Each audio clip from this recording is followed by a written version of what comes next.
medical supplies, dolls, asbestos, and firearms. Many new and recent inventions showed up in the building, some that lasted and some that didn't. There was a gigantic mineral water exhibit. Some exhibits were fun, like the Windsor Castle made out of soap. And if that wasn't enough clean fun, there was also a Brooklyn Bridge made out of soap. Soap! Who knew that there were so many kinds of shoes in the world? One newspaper man described the shoe and leather exhibit as hides by the mile. There were exhibits of lace and mattresses and pillows. There were billiard tables and fire extinguishers. There were exhibits of church furniture and caskets. And there were even not just one or two exhibitors in these categories, but often dozens. No one could see all the exhibits or even count them. According to one reporter, there were tens of thousands of things that need not be enumerated. The insurers tried to put a value on the exhibits. They came up with $50 million. It was a wild and probably insufficient guess. This was the impossibly biggest bazaar in history.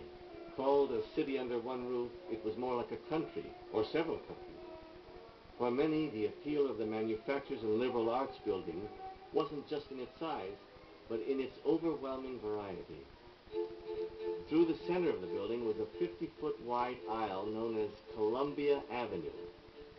In the very center of the aisle was a 120-foot clock tower built by the American Self-Winding Clock Company. It chimed on the hour with 9 bells that weighed 7,000 pounds. You always knew the time inside the Manufacturers and Liberal Arts Building. At one end of Columbia Avenue was the largest telescope in the world, the Yerkes telescope that had been given to the University of Chicago. It was 65 feet long and 70 tons. The most prestigious big national exhibits got spots close to Columbia Avenue: France, Britain, Germany, Austria, and Italy. But there was plenty of room for everybody. The German national exhibits were heavy on jewels: golden goblets, silver services, and a 9-foot vase which drew thousands of visitors. But one of the most striking German exhibits was one of the most humble: dolls. Venerable German doll makers sent a display of thousands of dolls, including a wind-up bunny that hopped, a cow that mooed, and a little lamb that jumped and baaed. For displays of jewelry, not Germany, not France, not England could compete with the Tiffany Pavilion. The Tiffany exhibit was one of the things in the fair that no one missed. There was a silver-encrusted toilet and the revolving gray canary diamond, which was virtually priceless. Italy, which almost didn't come, put on quite a show in the Manufacturers Building. $40,000 worth of Venetian lace filled its own room in the Italian exhibit. Austria had a massive exhibit, packed with displays of ornate glassware, bronze works, Hungarian and Bohemian goods. The French pavilion was a highlight for the fashion-minded at the fair. It was 300 by 200 feet with 26 entrances, all leading to a different salon. One for furniture, one for fashion, one for silver, china, and porcelain. Fashion, of course, was the centerpiece. A salon full of wax figures wore the latest styles from Paris. A French display of furs included a carpet made of 35 otter skins. There were skins of polar bears, lions, tigers, and leopards. In 1893, there weren't many animal rights activists. French perfumers built a fountain of perfume in the middle of one display, which sprayed out a different scent every day. Fairgoers were welcome to dip their handkerchiefs in the fountain for a free sample. Along with the bigger European exhibits, there were more than 30 countries displaying their wares in the Manufacturers Building. Countries like Siam, Argentina, Haiti, Zanzibar, and Bulgaria all put up their booths in America's Great Bazaar. No one saw everything in the Manufacturers and Liberal Arts Building. It was too overwhelming.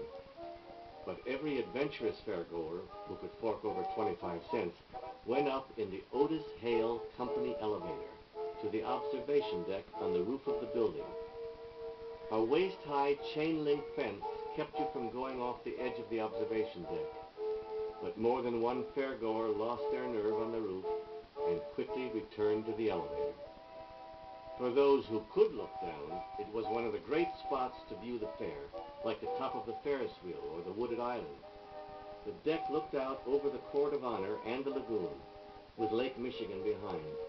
If you lingered on the roof until the sun began to set, you could watch thousands of electrical light bulbs switching on all over the fair. Next to you on the roof, the searchlights would fire up, beaming down onto the fair below. Out on the lake, the reflections of the lights rippled on the water. You can understand why the people who went to the fair described themselves as dumbfounded, in another world. It was here that Olmsted's vision could be appreciated. From the roof, it looked like paradise.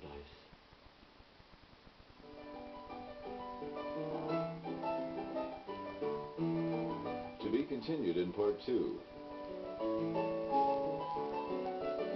Visit the Electricity Building, Machinery Hall, the Transportation Building, and the infamous Midway Plaisance. With the world's first Ferris wheel. Other firsts debut at the fair, like Cracker Jack, Aunt Jemima, and the modern aquarium.